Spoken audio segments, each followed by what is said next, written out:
Of the Court Reporters Board. Ms. Bruning, we're here in Sacramento at Department of Consumer Affairs headquarters. It's February the 4th, 11:02. Could you please do roll call and establish a quorum? Yes, Ms. Hurt? Present. Ms. Lisinski? Here. Ms. Nocella is absent. Ms. O'Neill? Here. Quorum reached. Thank you. Thank you all for coming this morning. We really value your public involvement and exchange. I'd like to remind everyone that the proceedings of the board meeting are being recorded and webcasted. It's requested that anyone wishing to speak come forward as they are recognized. It is welcome but not required that speakers identify themselves. I'd like to thank all my fellow board members for making it this afternoon in the rain and some from down south here. We have a lot before us, so let's get started. Agenda item number 1. Review and approval of September the 17th, 2018 meeting minutes. Everyone has a copy that's been distributed. Any additions or corrections? I know this is hard to believe, but I didn't find any. This is So good. that's hard to believe, but hey. You catch us on our grammar, so. Well, I'll wait, there's, later, but all right. Okay. So hearing that there are no edits, the minutes will stand as distributed. Would someone like to make a motion? I move that we approve the minutes as submitted. Second. All right. Public comments? Any further discussion? All right, let's call the vote. Ms. Lisinski? Yes? Ms. Nocella is absent. Ms. O'Neill? Yes. Ms. Hurt? Yes. Motion carries. Thank you. Agenda item number 2 is the report of the executive officer. Okay, thank you, Madam Chair. I'm going to jump right into it. We start out with our budget report. On page 21, we have the expenditure projections through fiscal month 4. And we have someone here from budgets. Hello. Robert, how are you? Good. How are you? Long time no see. Thank you for joining us. Of course. Good morning, board members. Good morning, Yvonne. My name is Robert Delastreas. I'm a DCA budget manager. I'm here to fill in for Marie Reyes, who's the board's budget analyst, as well as Mark Ito, who is no longer with our budget office. He took a promotional opportunity within the department, and I'm here to fill in his stead for the interim. However, we're here to give a brief budget update. What you have in front of you are 2 documents that you're all used to seeing. First is the expenditure projection as of fiscal month 4, and the second are 2 fund conditions that shows the condition of your fund. So just rest assured, board members, I know that there's still frustrations in regards to getting budget reports in on time. However, as pointed out last board meeting, what we do in the office to mitigate some of that uncertainty is that we go into the system manually and we extract that information out for you.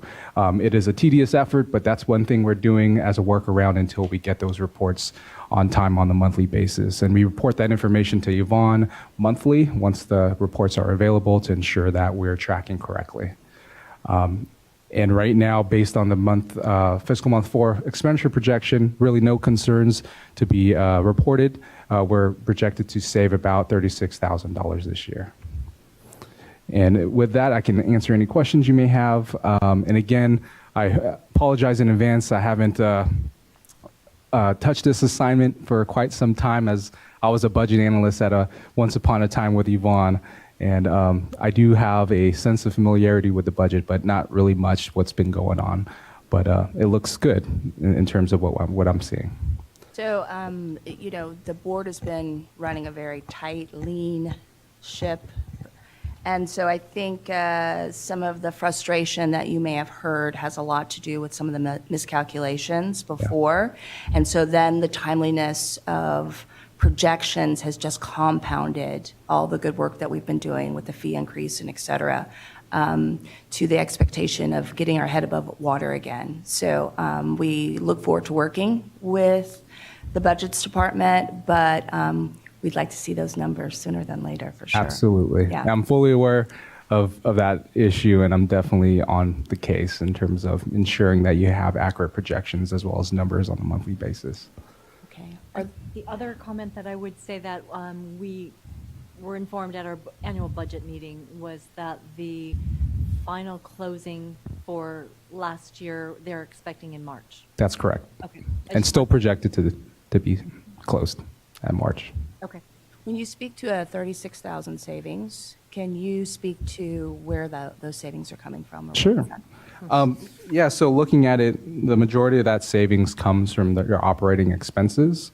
And looking at it, it's primarily really based on the funding for enforcement. So it looks like what you have budgeted for enforcement isn't going to fully materialize this year, and we're running some of those savings to offset some of our other costs.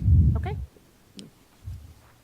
I would just point out before the board took that to the bank, this is from fiscal month 4. So there's a lot of months left with enforcement, and that doesn't come in linearly. I can't say the word. Straight line. So that will change based on what comes in. And we'll continue to monitor that with Yvonne and ensure that we're still tracking that way. And we do have mechanisms to explore if necessary. So. Okay. Are there any other questions from board members? No? Okay. They're on fund condition, is following, I mean, that was just the projections. Fund condition on the overall fund is on page 22. And then the transcript reimbursement fund is on 23. And we do have reports on the transcript reimbursement fund, but on the overall, on 22, are there any questions? I do have one quick question on 21, just to put on public record here. The overtime that we're doing, could you speak to, is that one particular item in the office? Yes, that's grading the tests, Thank you. the dictation tests. I should be specific. The written tests are graded through the computer vendor. Your mic's on. It's on now. Yeah. Probably just as I turn my head to speak with you. Sorry. Yes. So it's grading dictation. Yes. Okay, thank you. Are there any questions on the overall fund condition on 22? No, we look forward to it improving. Oh.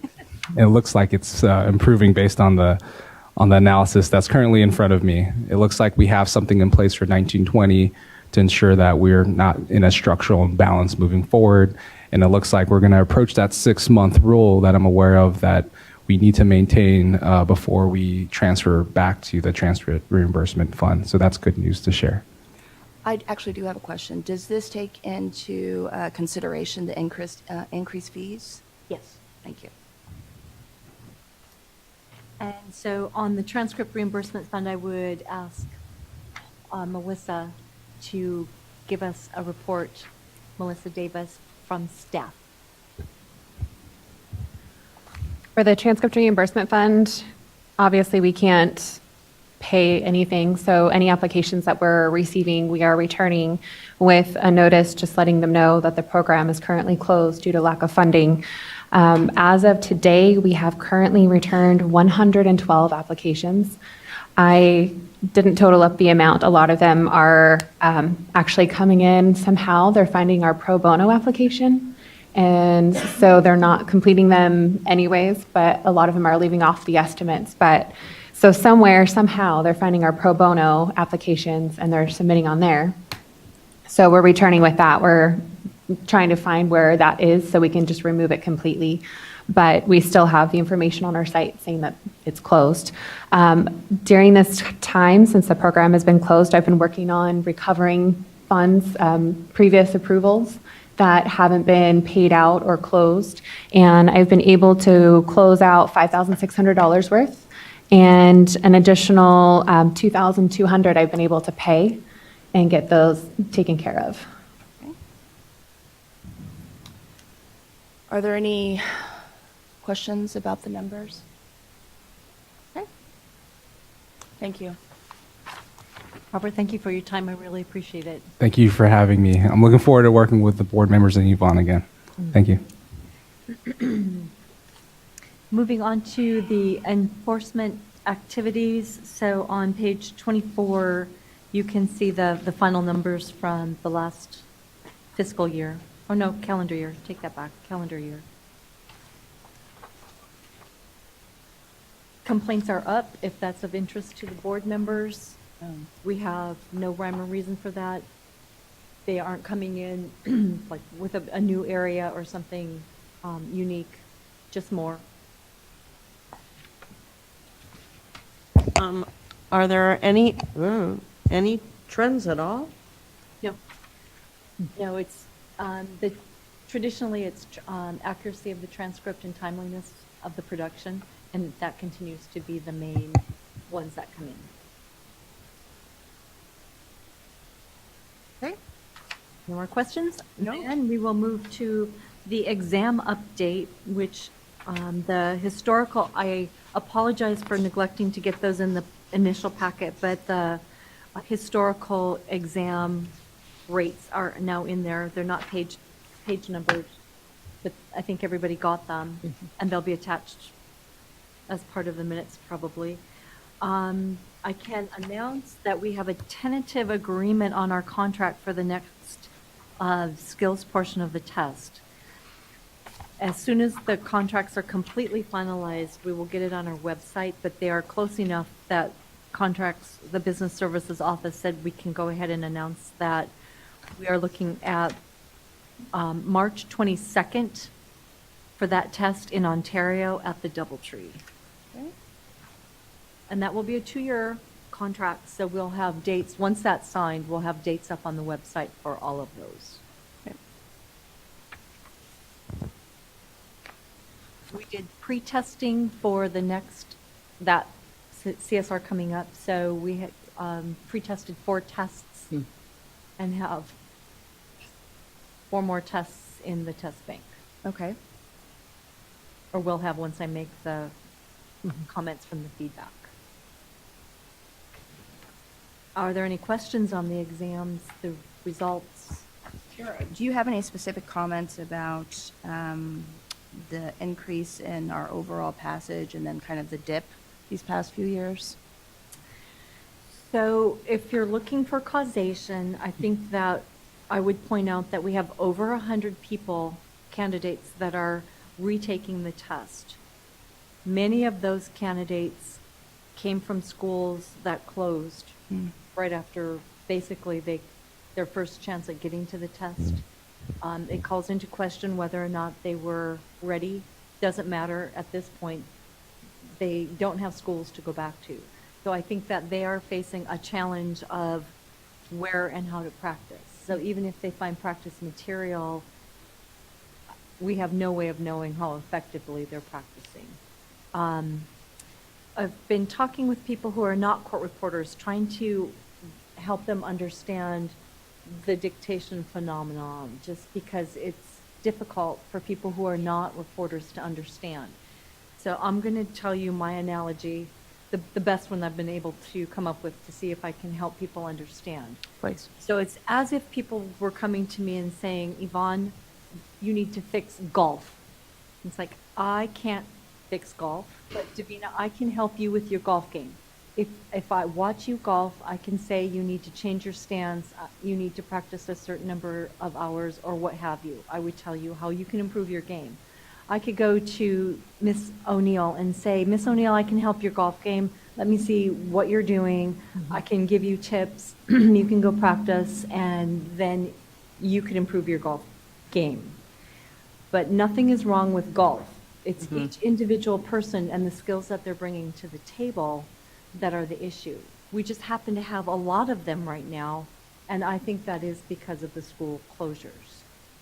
I don't think it's anything that's actually test related.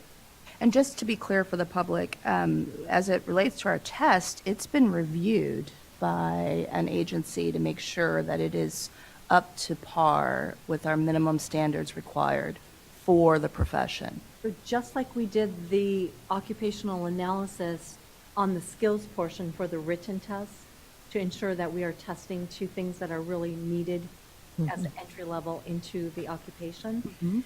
We did a similar survey on speeds, actual writing speeds. That was last summer, I believe it was, and that came back, the results of that verified that 200 words a minute still is the entry level needed in order to practice. And has this been this way since the beginning of court reporting? In other words, folks like Ms. Atkins and yourself are essentially taking the same test with the same basic requirements. So I think that the written content has changed significantly. The dictation speed continues at 200 Okay. at 4 voices. And is that where we find a lot of folks have their problems with the passage, is the dictation? I think that's an individual thing. Right now, I think the dictation has the lowest pass rate That's right, yeah. Okay. for the reasons we've talked about. Okay. Do board members have any comments or questions? So is there a way to discourage? I mean, you would think that they would get discouraged from taking their test just by failing so often. But it's the same people who keep signing up to take the test and then failing, right? It's a lot of the same people. So how do we? I think it's about resources and connecting them with, for example, the associations. I think they have a program, from what I understand, to help folks pass the test. As a board, it's not our mission to ensure that everybody that takes the test makes it across the finish line. It's our job to make sure that we put out competent court reporters and that they can do the job. I guess I wasn't clear in my question. I'm not asking how they're going to get their competency. I'm questioning how do we,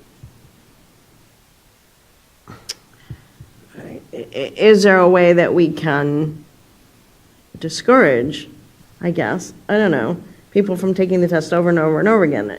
The cost of the test is low. It's $25, right? And so for them, it's not a big issue to keep retaking it and failing it. Maybe the hesitation in responding is because we don't want to discourage anyone from taking the test. We just want them to take the test when they're ready to do so. And I think there are some agenda items that may speak to what you're thinking, but those agenda items are not to discourage folks. It's for people to take things more seriously. Okay, so Yeah. discourage is the wrong word. But I understand where you're going. Yeah. Thank you. I don't think that there's an answer, but I understand where you're going with looking at the fees and how we can direct folks in their time, use of time, maybe in a better way by taking less tests. So if we could then, is there anything else you'd like to say on this topic? Let's go to public comments if we could. Are there any public comments on this topic? Welcome. Hi. I am very good. I hope you're doing well. Doing well, thank you. Good. Can I sit down? Absolutely. You can also tell us your name if you'd like, or not. That's your, okay. David Strix, and a few years ago, I think in Ontario, I appeared before the board, STRIKS. I'm an attorney, and first, before I start, I must tell you that I've been in contact with Paula and Kim over the last couple of years on numerous occasions, and they are fantastic employees. The board is lucky to have employees as competent and as friendly, even though I'm like on a different side, you know. But we really are on the same side. We want what's best for the court reporters, but they're extremely competent, and the board is lucky to have these employees. So a couple years ago when I spoke, I came to the board meeting because my daughter studied to be a court reporter, and she has a lot of very competent friends, intelligent. I'm going to interrupt you for a second. Can you push? Sure. Thank you. Very intelligent young people that have taken the test numerous times with, unfortunately, bad results. And obviously, there must be some issue somewhere.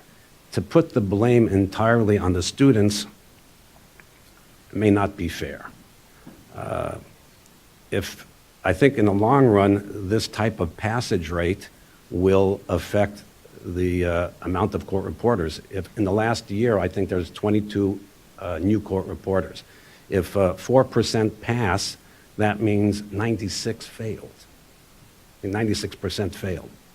In the long run, there will be a shortage of court reporters if this continues, and more schools will close down. Right now, in the entire state, there's only 8 or 9 schools. And I think part of the reason that there are so few schools is that no one's talking up the business. You know, when 100 young people go and take the test and 96 come out and they tell their friends say, even though it's a great profession and the pay is well, I'm not going to go into this. I got to find something else to do. So I really don't know what to do. Okay? And I understand that the board needs to make sure that the competency level of court reporters is there, and you have to have a certain competency at the entry level. But obviously something is wrong to have a 4%, 5% pass rate. And I don't know what to do either.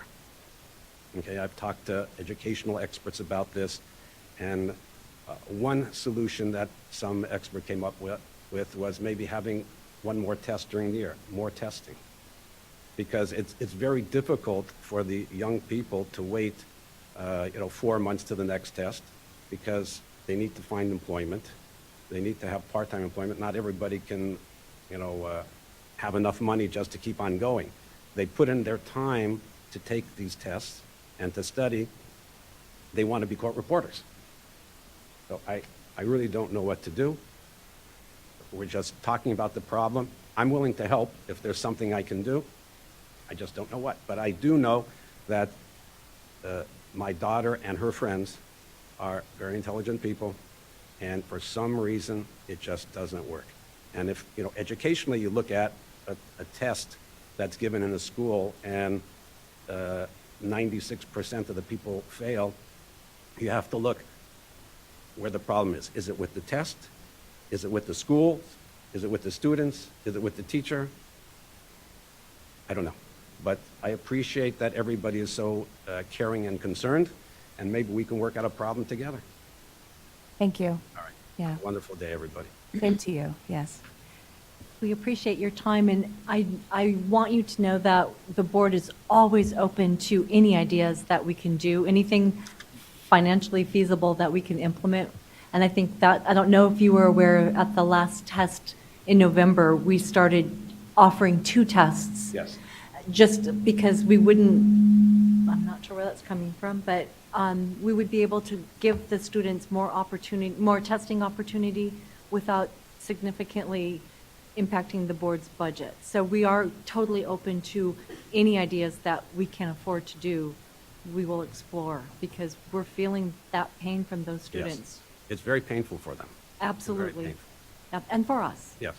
Yeah, we obviously want to see as many court reporters out there as possible, and those that can just do the minimum, the basics. And sometimes it takes longer than others. I know as an attorney myself, some of my colleagues had to take the bar several times. Right. It's not equivalent, but the competency is really important for consumer protection. I don't know which is what why the we're here. retirement rate is of court reporters, but 20 a year, 20 new court reporters a year, I don't think is enough. I mean, I see a lot of court reporters in my depositions. I know more than 20. Yeah, it's not enough. And if you Not look enough. at the numbers, they do go up and down, but the numbers as of late have been on the lower end, and there are some things that point to that other than the test itself. Yes, The absolutely. conditions, I'm sure yeah. there are. Are there any comments? Thank you very Additional? much. Yes, thank you for your time.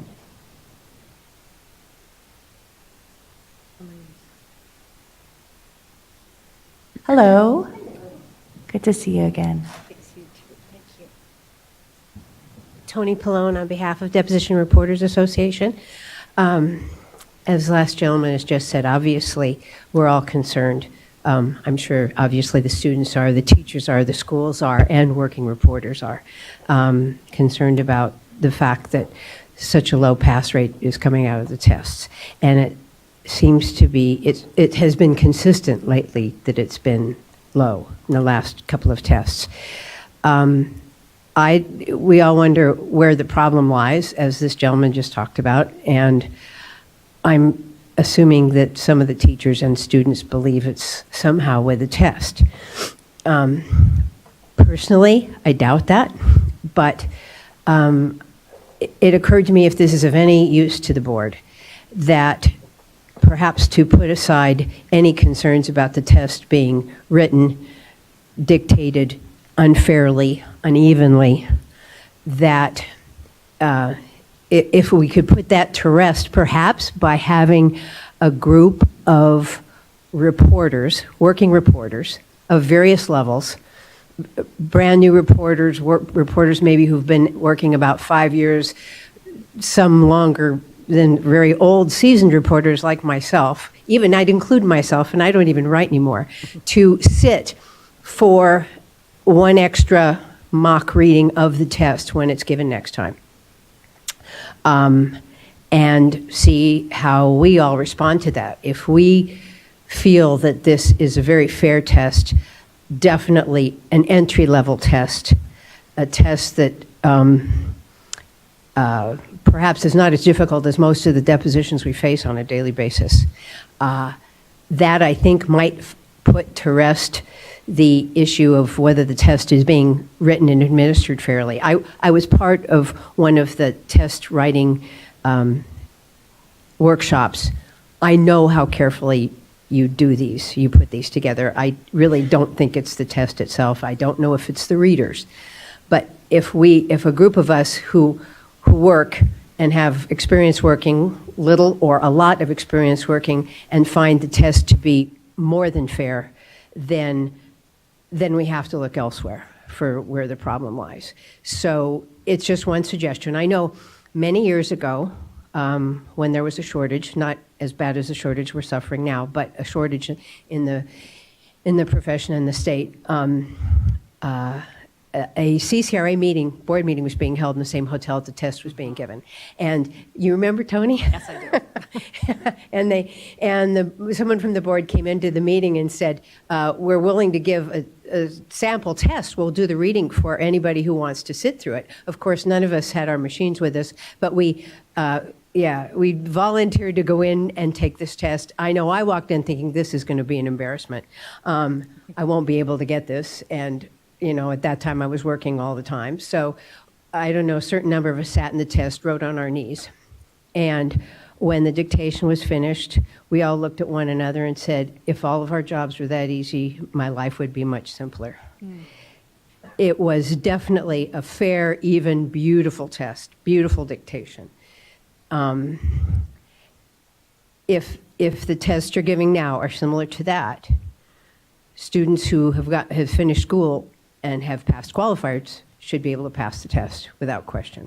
So if the board would want to do that, I think we could get a group of reporters to volunteer and come in and sit and take a sample of your test when it's given next time. I don't want you to do anything outside of your regular schedule. I don't want to cost the board anything extra, but if volunteers are willing to come in and sit for the test and see how it goes, maybe that's helpful. Maybe they'll give you some information. I know you studied it every way backwards and forwards to try and figure out what the stats reveal about why people aren't testing, or why they're not passing, but Okay, maybe that would help.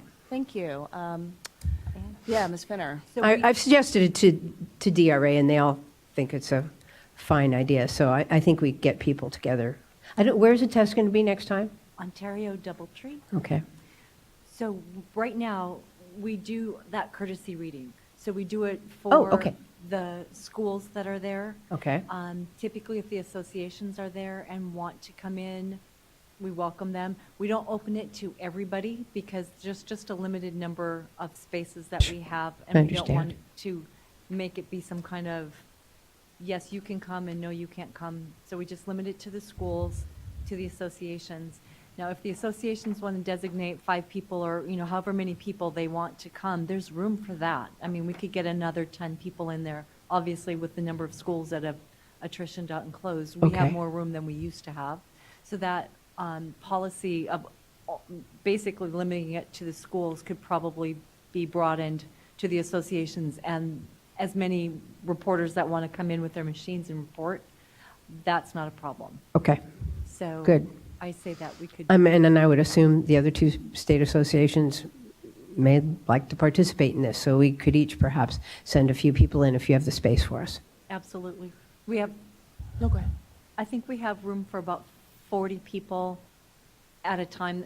Each group is set up for about 40 candidates. And if there are only 9 schools left, even if there are 3 people from each school, we still have plenty of seats. Okay, So please reach out to the board. okay, I'm sure we can accommodate. good? All right, we'll plan on that then. Thank you. Thank you. Any other public comments? Okay, continue on. Okay, attachment 5 in the agenda board book is a copy of the latest CRB Today newsletter.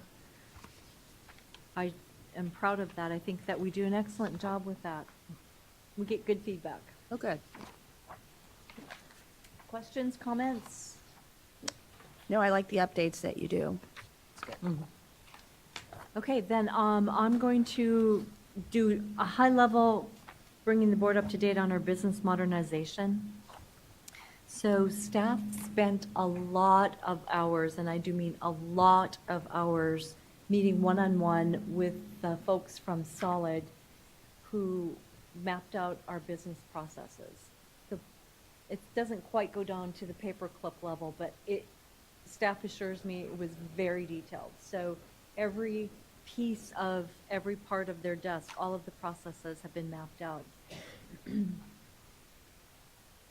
Time consuming, but worth it. So I just want to kind of give a shout out to the Solid people, the team that came in and worked so hard with them. They were very appreciative of staff's time and what they were taking away. So they came in, they were efficient.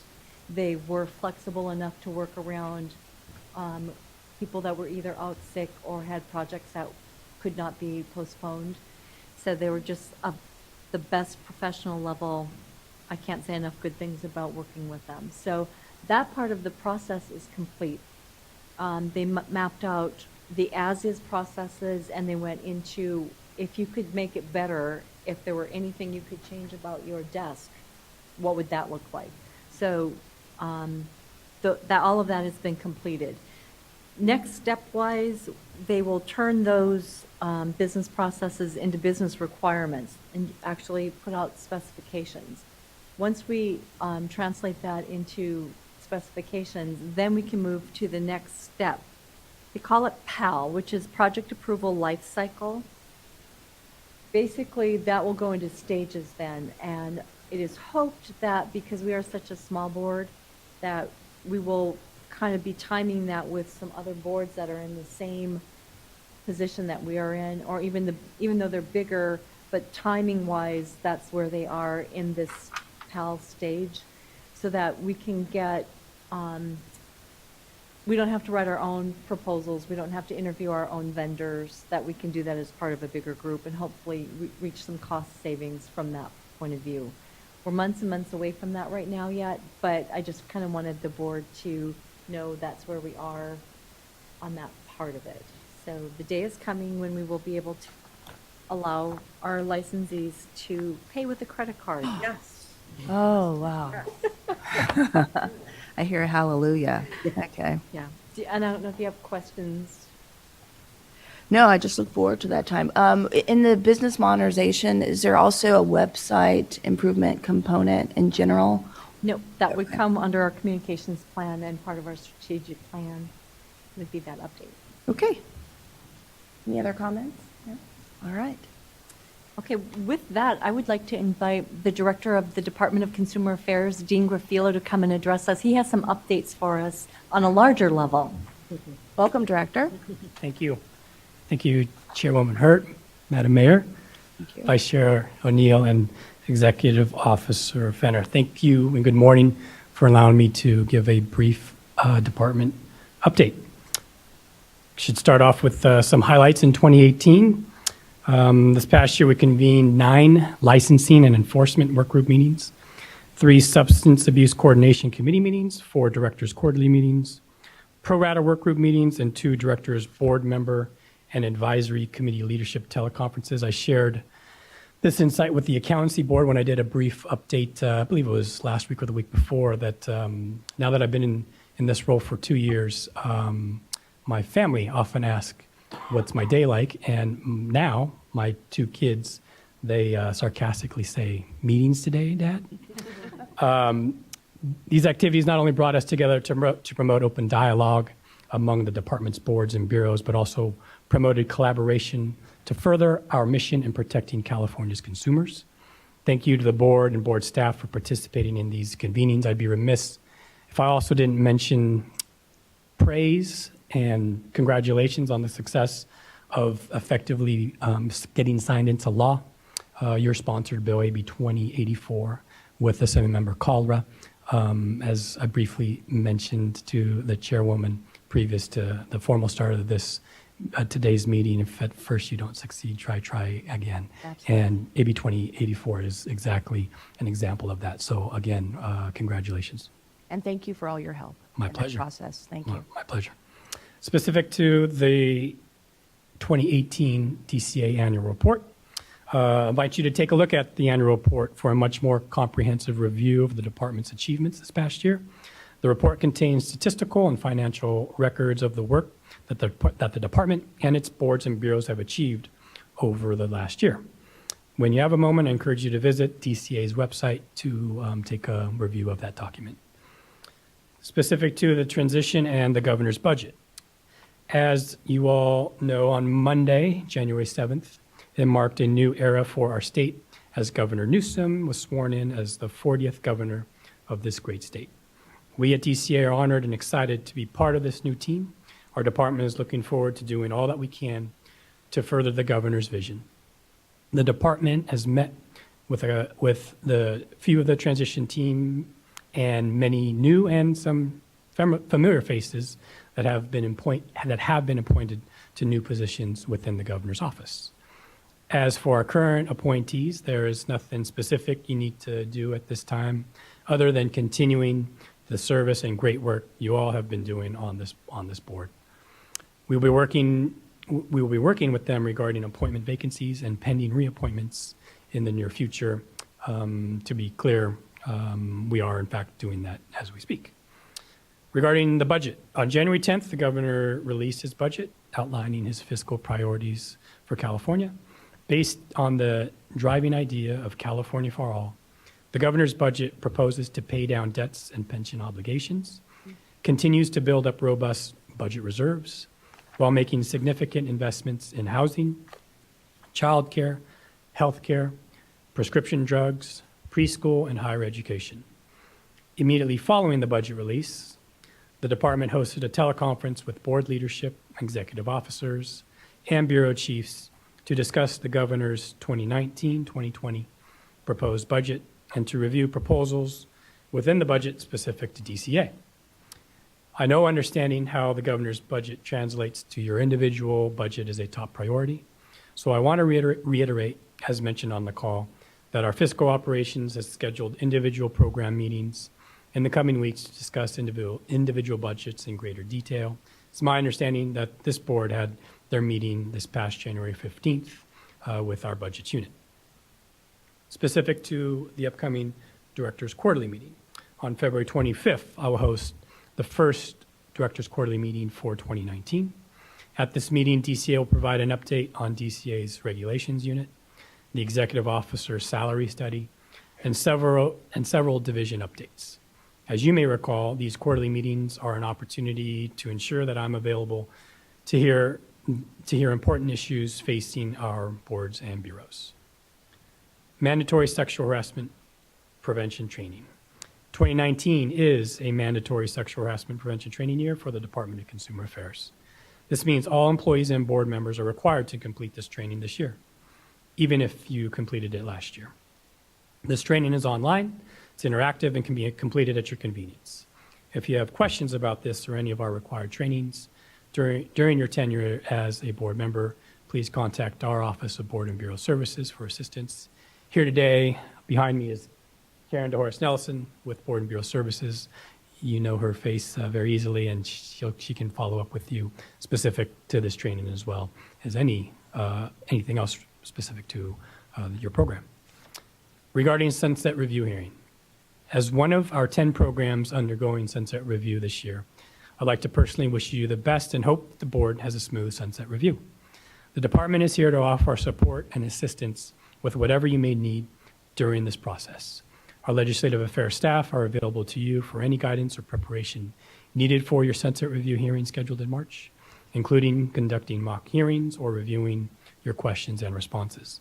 It's my understanding that the board is considering a mock hearing, and I encourage the board to take us up on this offering. Would be remiss if I didn't also point out that the chief committee consultant from Assembly BNP, Brendan McCarthy, is here today. I've had the pleasure of knowing him for many years. Was glad to hear his work now is specific to Assembly BNP. Haven't had the opportunity in the past to work with him directly. Should be no surprise that he's the consummate professional. He's going to be able to truly, find out as much as he can as we lead up to sunset. And I know that he'll be a partner towards affecting, consumer protections in this space as well. This concludes my brief DC update. Thank you again for your time and pleasure seeing you all. Thank you for your time and the update. I appreciate it. Appreciate it. Thank you.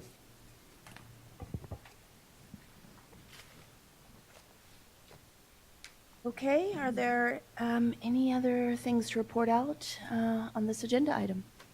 That concludes my report. Thank you. So that will take us into agenda item number 3, which is the fee increase regulation. Could you start us off with a brief summary? Yes, so as I say in the packet, we found a need to bifurcate this regulations package. So the part that's finished and implemented is the part that affects the license renewals. Still open, still pending is the portion of the regulation that affects the exam fee. So as the board may recall, it's been a while, so I would just refresh that the reason that we wanted to raise the exam fees was in response to the schools coming to us saying basically that because of the low exam fee, they felt their students were shopping the test or using it as a pre-test. So they knew they weren't ready to come, but they just wanted to come and see what it was like. And so could we please raise the cost of taking the test? Not to the detriment or not having them go, but just making sure that they're ready before they come in. So in speaking with the attorney that reviewed the regulations package, he indicated that the Office of Administrative Law is interpreting Business and Professions Code 8031B. I don't know if you can hear me now. So the fee for examination and re-examination for the written or practical part is narrowly interpreted as 2 parts. So we have, according to OAL, 1 written and 1 practical part. For that reason, the only way that we can move forward with the existing regulation, the only scheme that we could do is charge $75 for the practical portion and then split that $75 between, which would be the maximum we could charge for the written, into 2, because we have 2 portions, which would make it the $37.50 for each of the written. So option 1 would be that we would amend the language in the regulation and continue on with the package. Then we'd have to renotice it for a 15-day comment period. Okay. And see where we go with that. If that's the board's pleasure, I've suggested language on page 44 under option 1. Another option that the board has is to just walk away and abandon it. We would let OAL know that we're not going to pursue the regulation. And then option 3 is going ahead to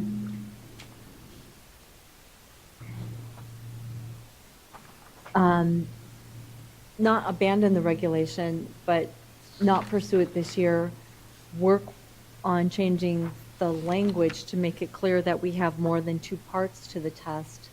I don't believe that that would be controversial. I think it's something we could address in the Sunset Review report because it's basically a technical change letting them know or letting everyone know that we have more than one, and the legislature is clear that we can charge up to $75 per each portion for whether it's 2, 3, or 4, or whatever. It's always been 3, but I find that's probably the cleanest and the best way to go. If we did want to go back and change the exam fees after Sunset Review, assuming we're successful in Sunset Review and that's part of the language, then next year we could go back in and change those exam fees through regulation. Okay. Any questions of Ms. Finner?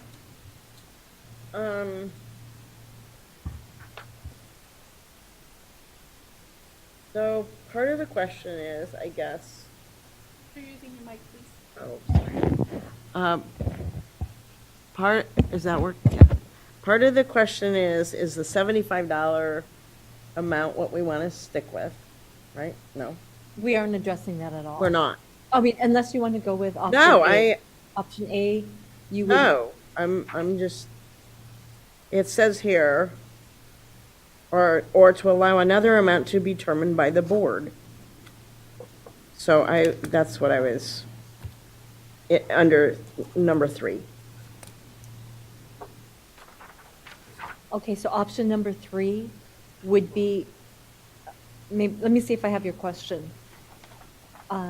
We're not saying right now today what we think that the exams should be charged. Okay, We are just proposing to change legislatively the language to make it clear that we have the authority from the legislature, clearly in law, to charge $75 per each part of the test, a maximum of $75 per each part of the test, and that's not 2 parts, but 3 parts.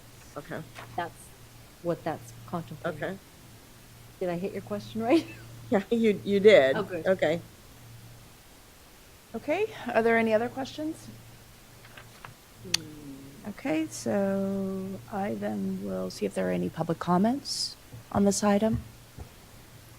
Seeing that there are none, I'll bring it back to the board for discussion. Ms. Finner put forward 3 options the board has. Amend current language and resubmit with the $37.50 per each section. Withdraw the examination fee portion of the regulation package, or withdraw that examination fee portion and look for legislative changes. That could be accomplished in Sunset Review, but we could take it up after Sunset Review as well, Correct. which would be 2, kind of, if we don't put it in the sunset bill. So who would like to start our discussion off? Okay. Board Member O'Neill? In reviewing these 3 options, I am leaning toward option 3. Number 1, I think that would clarifying the 3 portions of the license exam as 3 separate exams would clean up the problem. And I think that would probably be the quickest way to clean up the problem. If that doesn't work, then we could talk about options 1 and 2 down the road. I agree. I think when we think about the time period spent and the goal that we'd like to achieve, I tend to support option 3 as well. What I'm not entirely clear is whether we write that in the Sunset Review bill or not, because of its controversial or non-controversial state. Any thoughts? Board Member Lozinski? So that I guess that was somewhat where I was going with the fee amount. What would that trigger some issue? And if that's not going to be in the Sunset Review portion, then I guess it wouldn't trigger something. Obviously, we will be working with the legislative staff on whether they think that's controversial, but I think it's a technical change to clarify that whatever the charge is, whatever the limit is, applies to each of the three parts or each part as determined by the board. Just to clarify that. I think it's technical, so I don't think it will be controversial. Well, then I am certainly in support of option 3. Okay, sounds unanimous then. Option 3. With, I could add to that. Yeah, I was just make gonna say. Everybody a little more at ease. If at any point that became controversial, we could take it out. okay. We can add that to the motion. Or would that be something, would we need to put that qualifier if at any point it becomes controversial, we'll just drop?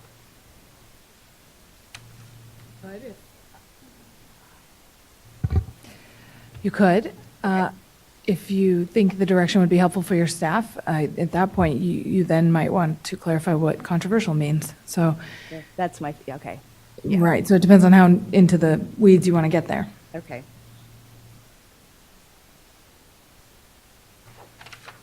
Okay, so I hear that the board is supporting option 3, which is withdrawing the examination fee, making the legislative changes, and going forward with clarifying the $75 per each and every separate portion of the test. If there aren't any other comments on that end, would someone like to make a motion? I move that we withdraw the examination fee portion, but make legislative changes to clarify that the board can set fees up to $75 per each and every separate portion of the test. Do you want me to, or to allow another amount to be determined by the board? And that this action could be accomplished via the sunset review bill. Unless, Oh, yeah, unless it is determined that this would be controversial. The what?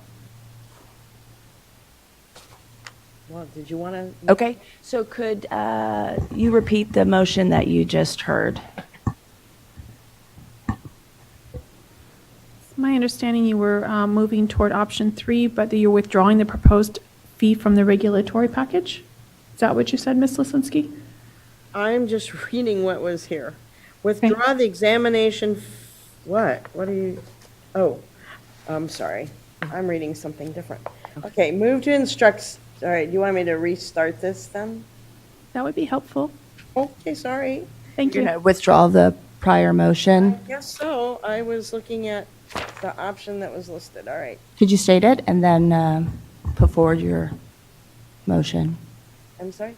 Could you state your withdrawal of the motion? I am withdrawing that motion, and I am moving to instruct staff to work with legislative staff to include language in the sunset review bill to clarify 8031B to reflect 3 portions of the license exam, allowing the board to charge up to $75 per each of the 3 portions.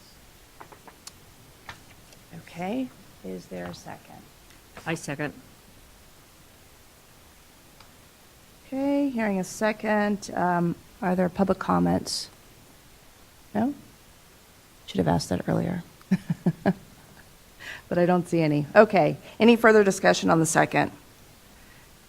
Seeing none, roll call. Ms. Lisinski? Yes? Ms. Nocella is absent. Ms. O'Neill? Yes. Ms. Hurt?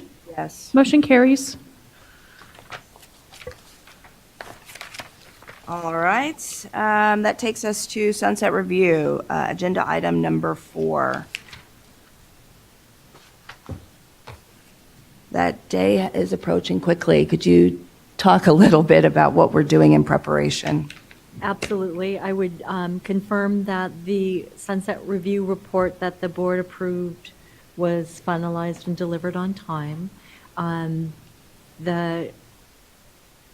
Just late last week, we did get confirmation that our hearing date is going to be on March 5th.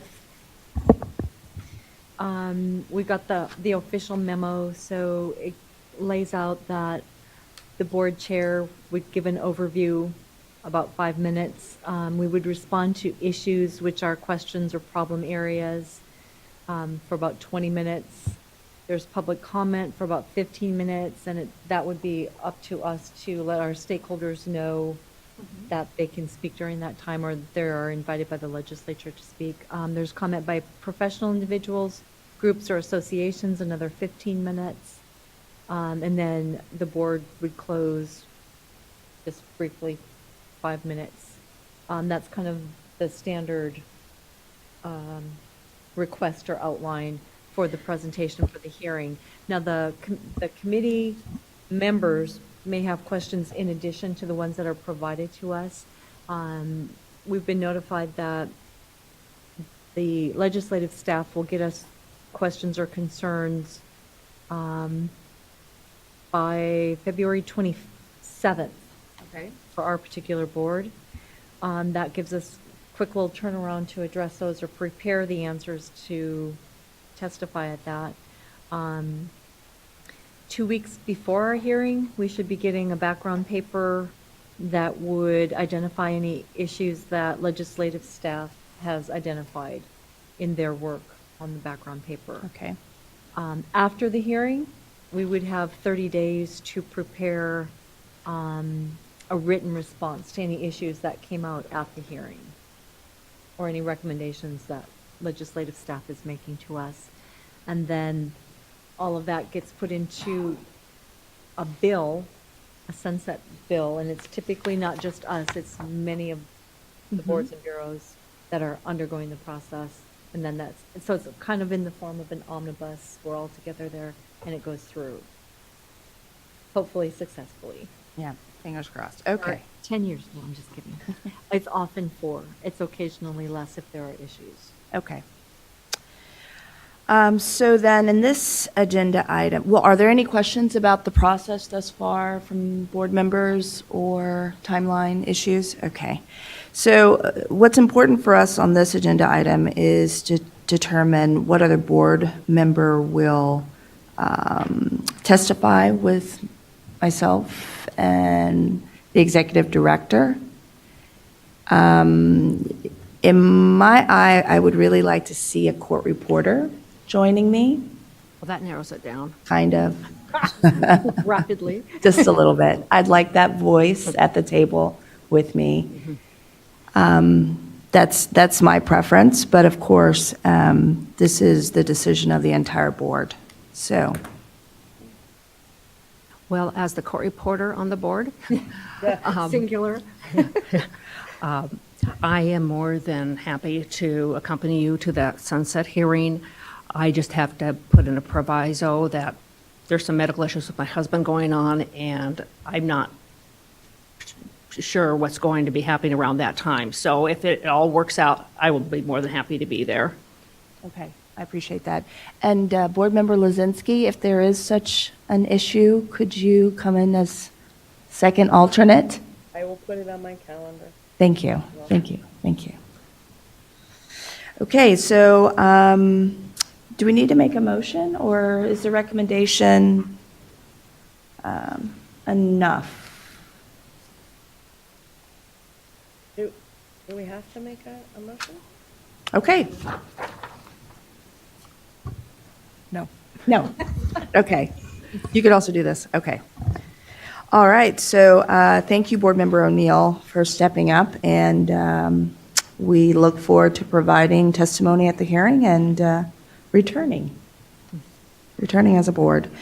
All right. Then this moves us to agenda item number 5, which is the licensing of voice writers. This is an item that we've taken up before. We thought we had a final pathway or decision, but it seems that there are many different ways to do this. So, Ms. Fenner, if you could take us into the discussion with providing background. Yes. So it seemed very simple because voice writers are doing the same thing that machine writers are doing. They're just using their voice and different software than the steno writers, that it would be pretty simple to move forward. In meeting with the folks that do our actual database, the computer people, the information, the IT people, it seemed like the simplest way would just to be creating a parallel license. So right now, if you take the exam, you're awarded a CSR or Certified Shorthand Reporter certificate. They're called CSRs. And we thought, we'll do CSR, we'll do CVR for voice writers. So that would be simple. That's what we envisioned. We started down that road, and then I got a memo from the IT people saying, what is your legislative authority for creating this new license category?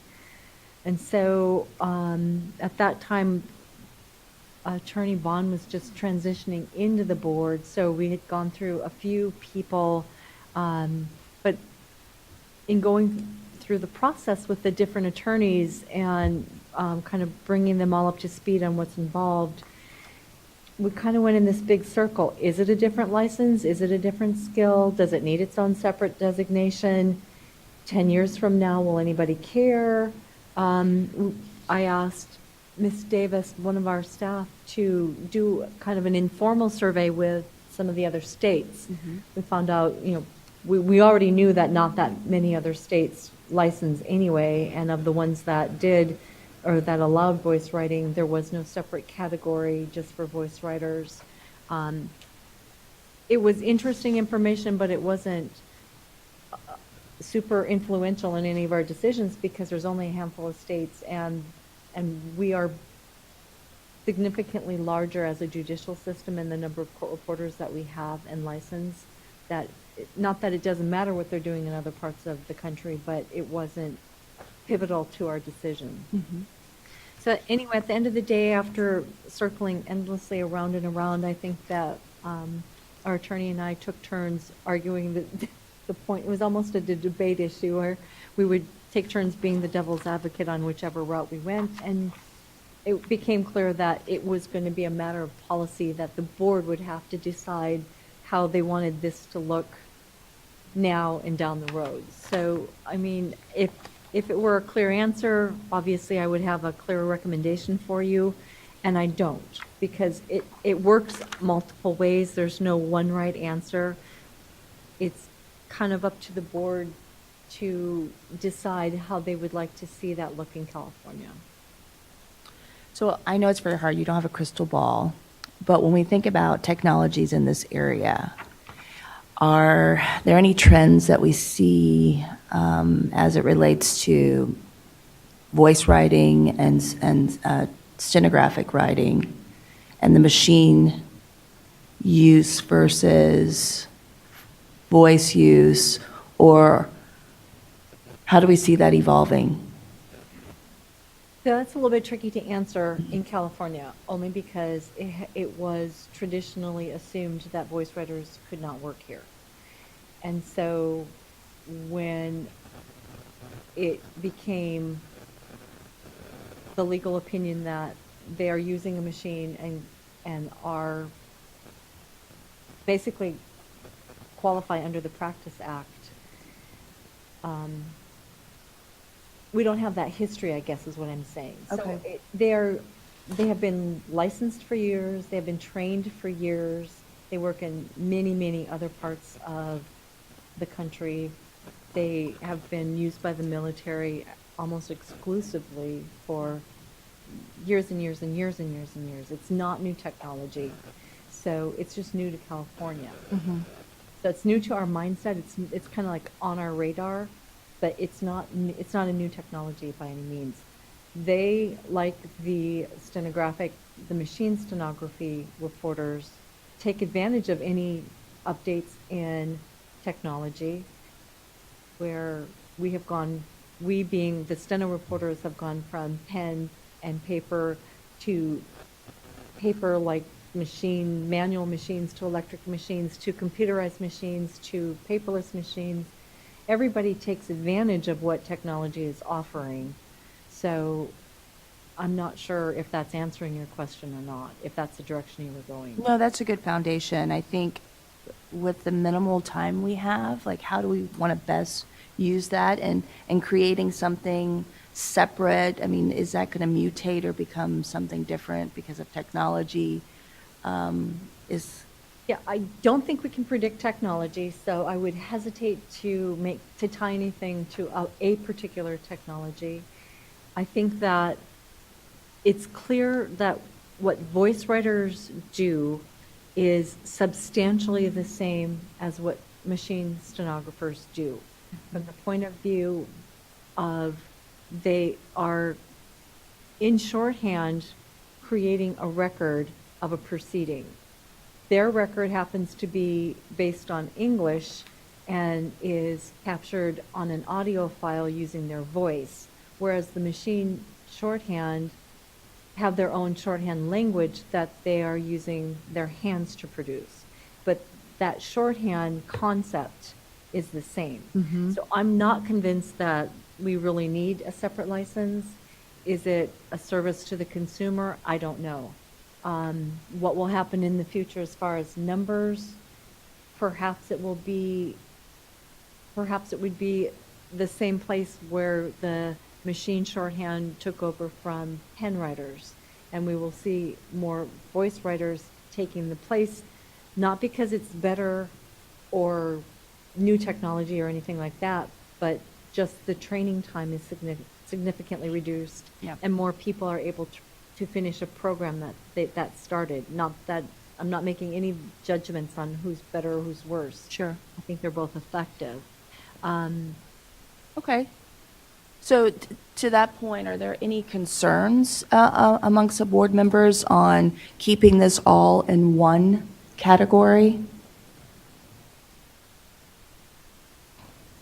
So one of the approaches is just to lump them together and not try to separate.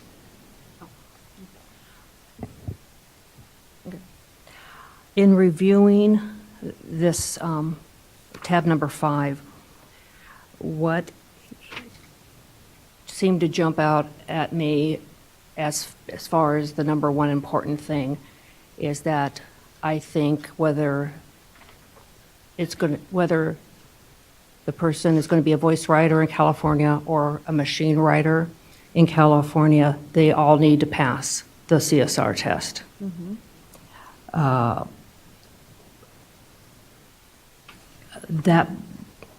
And I think that is the main issue for me.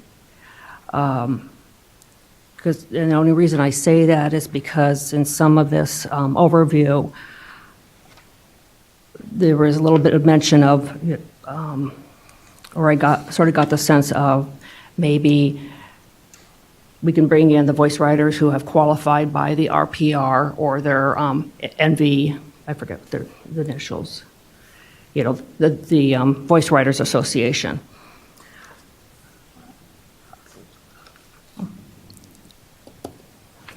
Just a moment. So on the single license approach, they would all still take the same test. I don't think that's ever, been in question. They would all take the California test. It's more a labeling of whether they're steno or voice writer that may be a concern, may not be a concern, since they do basically the same thing.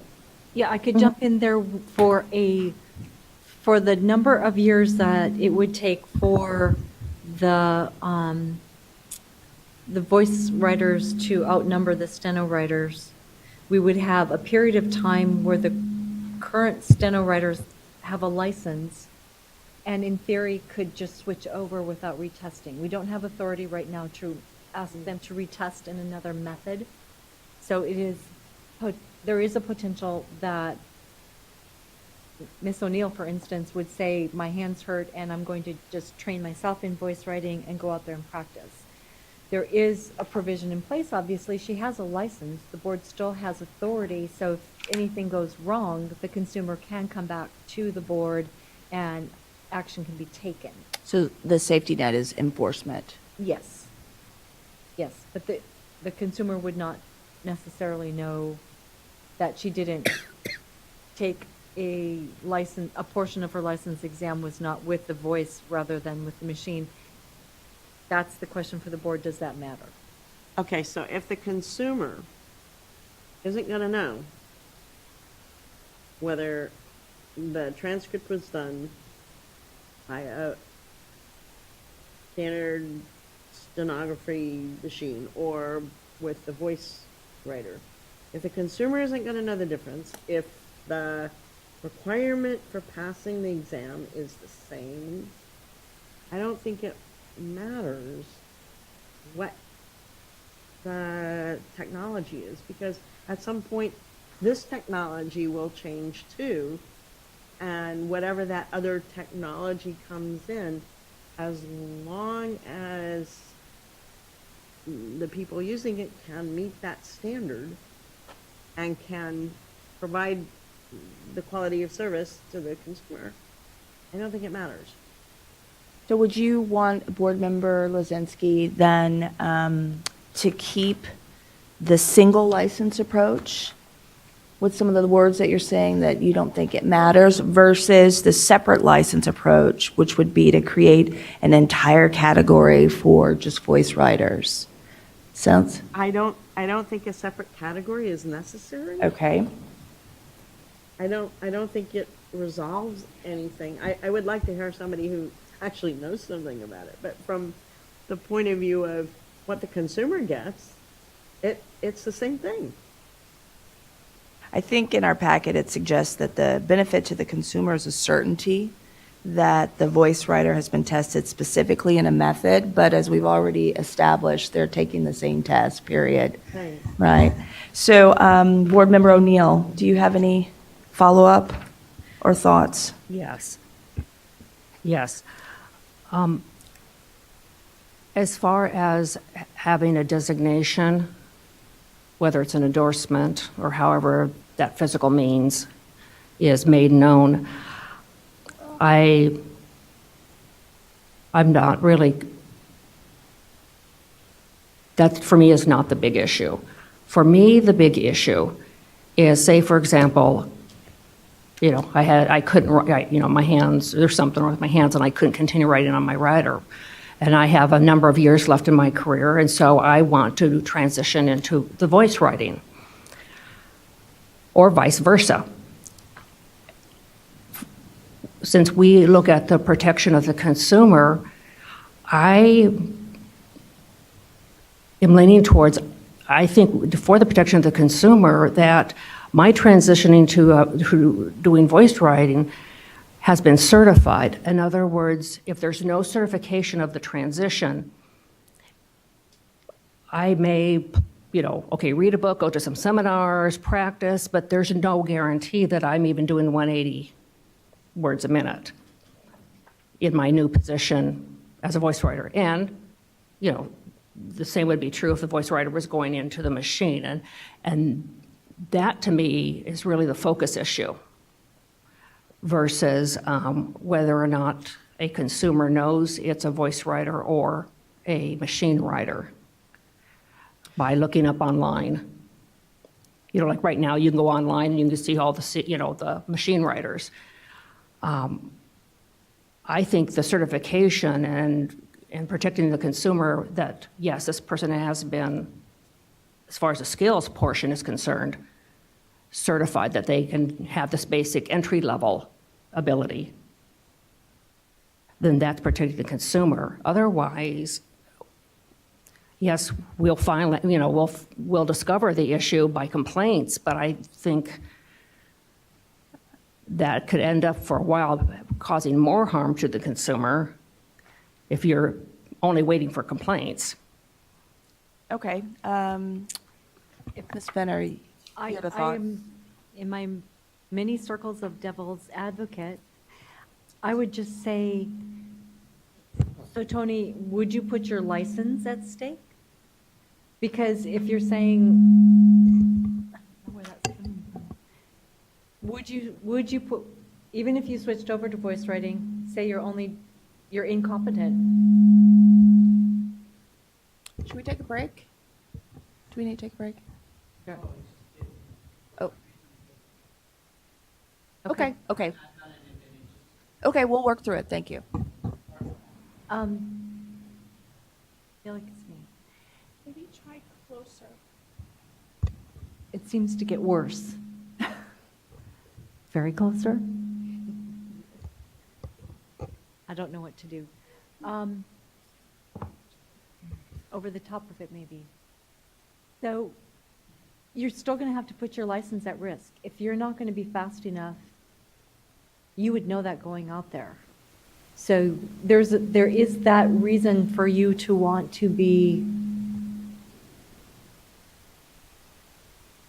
capable. I give. You know what? I think we should take a 5-minute break. Are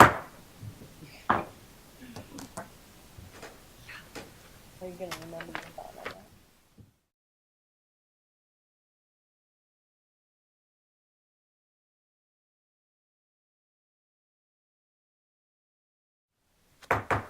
All right, we're back in the session.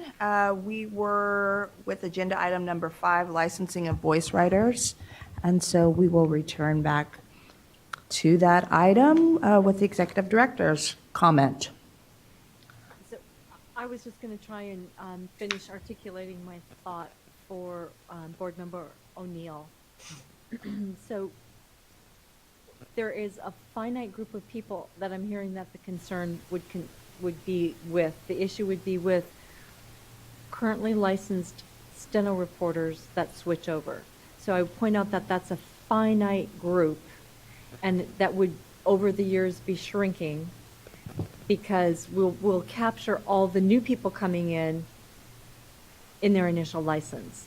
So that's one point that I was going to make, just to kind of frame that if you're going to make a scheme for retesting, that's a pool that will be gradually getting smaller and smaller to the point where you won't need it anymore.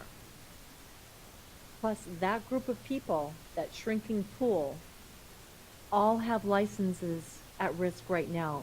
Just like in every other reporter, even if you don't switch over to voice writing, your license is still at stake. Every decision you make, your license is at stake. So I'm just pointing that out to kind of level a little bit. And if I could throw something else too, if it's an issue of certification, you could also make it such where if the stenographer decides then they want to be a voice writer, you can have them take that test again with the voice writing machine. It adds a little complexity to what we're doing and talking about, but that's something else that could be addressed and looked at.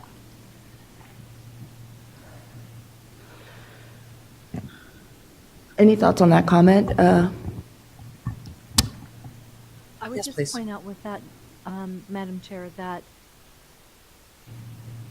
then you're putting a lot of work and a lot of expense into changing something that's going to be shrinking and getting smaller. That pool of candidates that you would want to retest will be smaller each year as more of the steno writers either retire or are replaced with voice writers.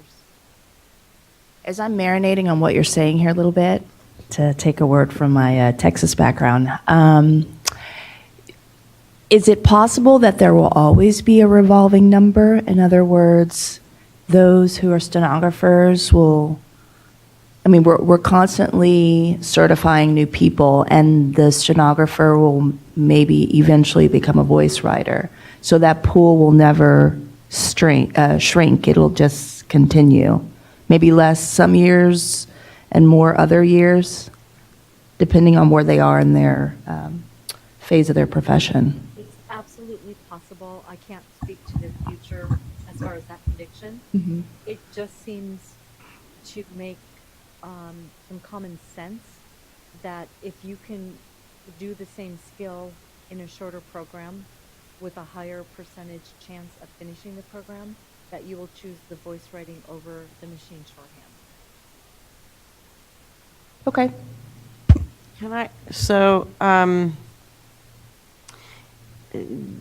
Probably not absolutely pertaining to this, but is there a difference in the cost of the machines themselves?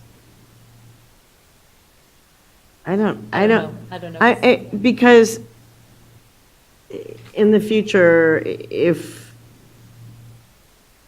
we're saying more people are going to go to the voice writer, is it also, because the pass rate will presumably be higher, is the expense to the user of that about the same for the?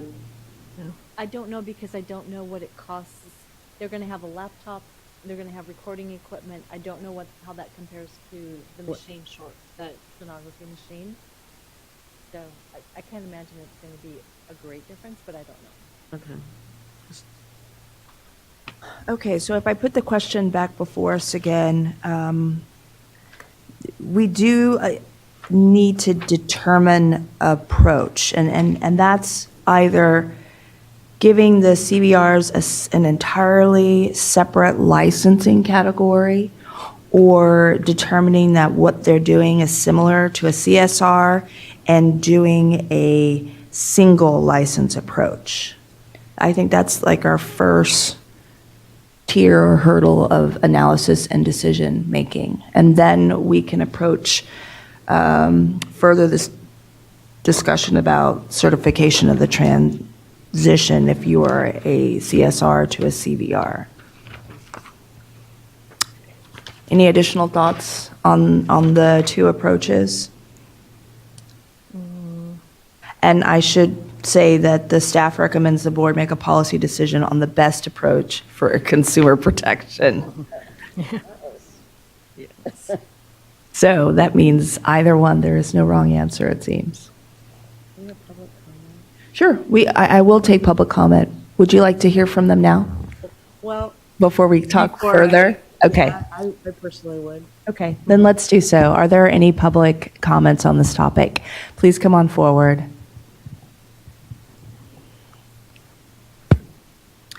We're venturing into new territory here, which is exciting, right? It is exciting. And I think we all want to get it right, but at the same time, there's a lot of factors to consider that should be discussed.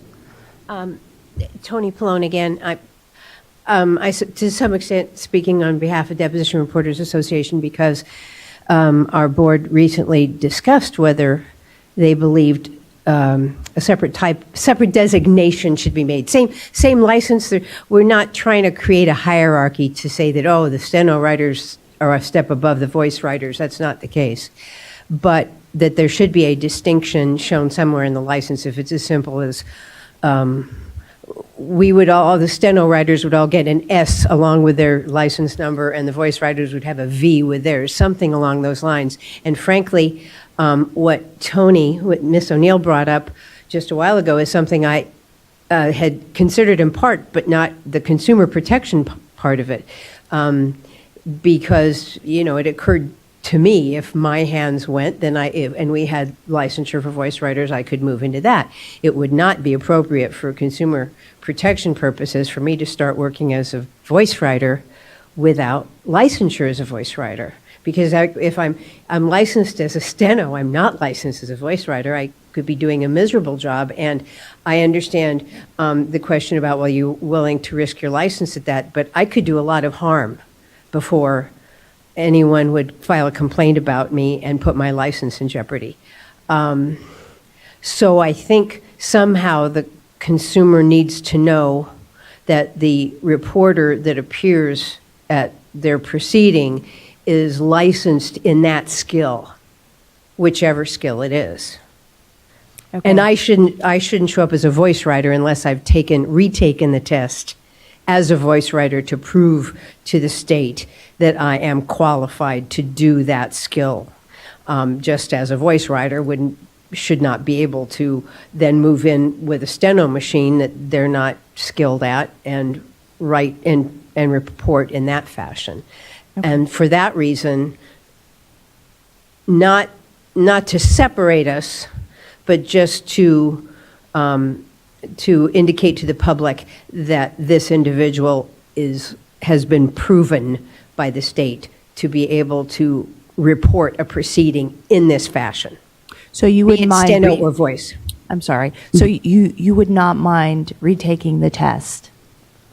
You mean retake it as a voice writer? Oh, absolutely. I think, well, yes, I would, but I should anyway. It doesn't matter if I would mind it. The state of California I owe it to the state to do that, to the consumers of California to take the test again, yes. Because I thought in the past, I thought, oh, this would be easy. You just get the equipment, you become a voice writer. I've already got my license. That's all I have to do. Well, that is just not appropriate. It's not right. Because a lot of people could be damaged by that before anybody caught me at it. Sure. And I could be turning out some far less than accurate records that way. So, no, I think you have to be tested at whichever skill you do, and that's the skill you practice. And so somehow, in some simple way, someone should know which skill I have earned my license in. Okay. That's all. Okay. Thank you for your comments. Are there any other public comments? Yes, please come forward. Welcome.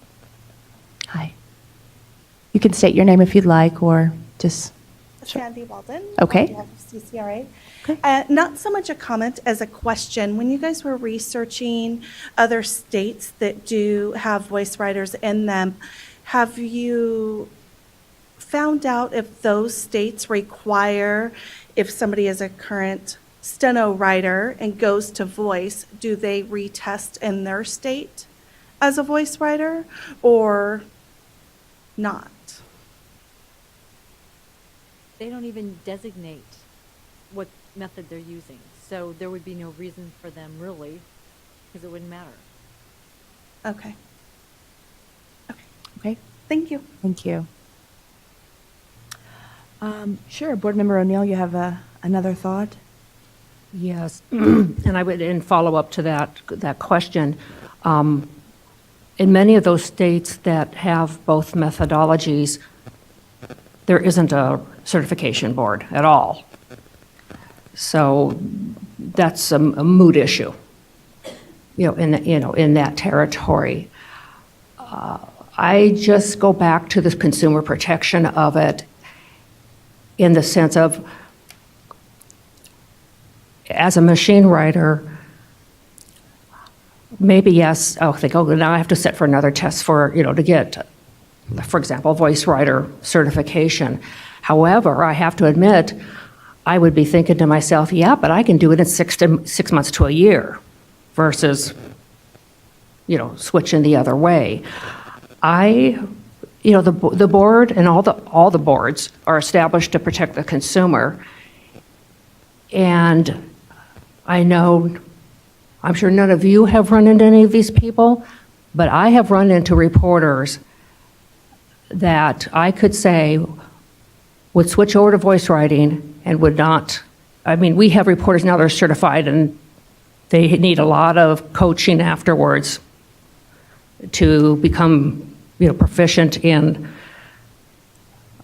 the production of, not the production of the transcript, but taking what they wrote on their machine and turning it into a transcript and I'm not saying turning it into a transcript in the sense of formatting and knowing the basic punctuation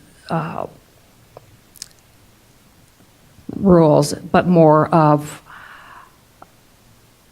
the machine writing portion of it. I've counseled a lot of reporters when I was a supervisor, brand new reporters, and at least I knew when I was working at them that they at least had that entry level certification, and I knew where to start with them versus I really just think to protect the consumer, we at least have to have certification at an entry level in both methodologies. Okay.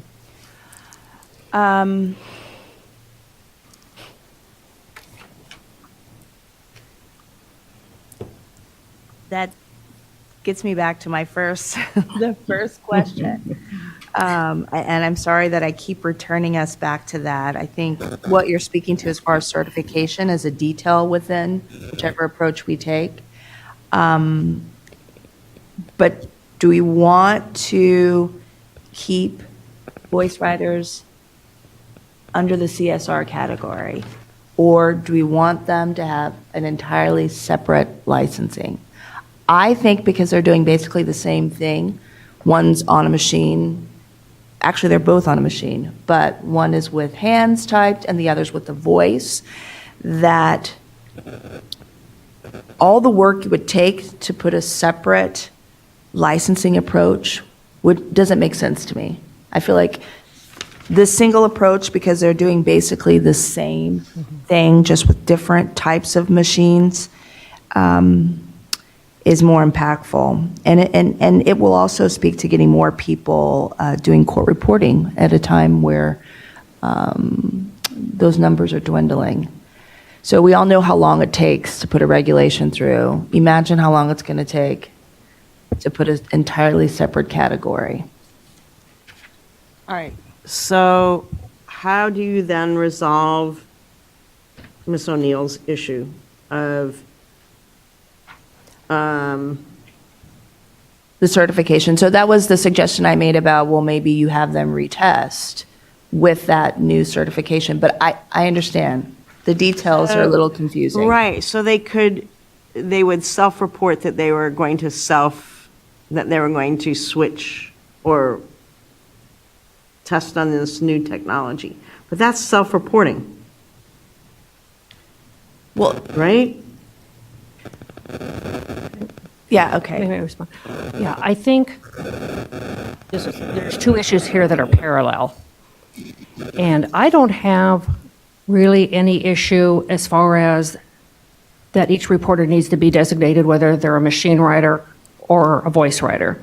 Okay. My basic concern is that everybody, whether you're a voice writer or you're a machine writer, take the same test, exactly the same test, and become certified. And they will. Yeah. But the group of people that I think I'm hearing you're concerned with are the ones that are existing steno writers that are going to be switching to voice writers. So if you want, I think the question then is, do you want a separate licensing scheme for that group of people? If it doesn't matter if they're designated as V or S, then that concern is capturing those. And the only way I can see that on a practical level happening is if we kind of go with that endorsement approach. So the easiest way that I can describe that to make it make sense, you have to take a license and go to DMV, take the license, driving license test and the written test in order to get a driver's license. So I'm assuming all of us have driver's license, but I say I can ride a motorcycle. And so I'm just going to go out and ride my motorcycle because I know I can do it. So that's all fine until I'm in an accident. And then they say, you're not licensed to ride a motorcycle. So that's why the state of California says, if you want to ride a motorcycle legally in California, you come back to me and you retest with your motorcycle, and I'll put an M on your driver's license. And that shows everybody that you have tested with the state of California. So that would be the case of, then you would have a license and it would have a designation S or a V or both, because perhaps you are licensed and have done both of them. Yeah. And with that clarification, it actually is, that's what I was trying to say. I just want, the endorsement is basically the answer to what I'm saying. Yes, if, somebody doesn't do it and shifts from one methodology to another, doesn't, certify, because what I'm hearing with the endorsement is based on the fact that, for example, I decided I'm switching to voice writing. To get that endorsement, I would need to take the skill test for voice writing. Okay, I just wanted to make sure we were on the same page. Okay, then I don't have a problem with that. I think that actually would solve those issues or answer those issues I had concern about. Okay, so again, just for the sake of full discussion, is it worth the board's time to create that entire scheme for a finite group of people, and at the end of the day, are you going to catch them because they're just, is the consumer even going to know the difference between that V or S that's on the cover page, or when they show up to the depot or show up to court? is it really going to matter? And is it going to matter enough to go through that entire process? Because your proposal would suggest a separate licensing approach for the two.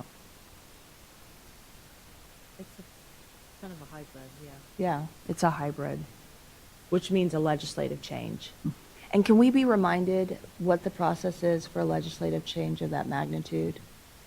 So if the board believed that it was non-controversial, we could ask legislative staff to include it in the sunset review language. If we believe it's controversial, or if legislative staff thinks it's controversial and recommends that we don't put it in there, then we would need to find an author for that bill and then go through the normal legislative process, as we did just recently with 2084. Is there a way to, for lack of a better word right now, a pilot or like a time period to see what kind of consumer protection happens if we keep it in the single approach for several years and see how that plays out and see if we need to return to possibly a license endorsement approach? I don't know why you would even have to call it a pilot project. I mean, you could just say, let's do it. If there are problems, just like any other thing, we would bring it before the board and say, okay, here are our enforcement statistics since the last meeting. You can see that instead of having 20 complaints, we now have 500 complaints because of whatever, X, Y, or Z. The board always has that information and can take action based on that. So it's not like if we make a decision today, it can never be changed. Okay. Does that help anyone? No? Yeah, I want to make sure we've resolved the other questions. And are we feeling so that, because the only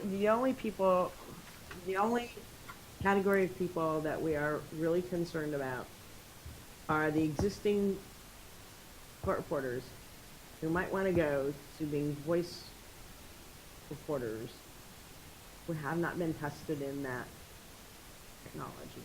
That's the only category that we're right now. Of concern, right?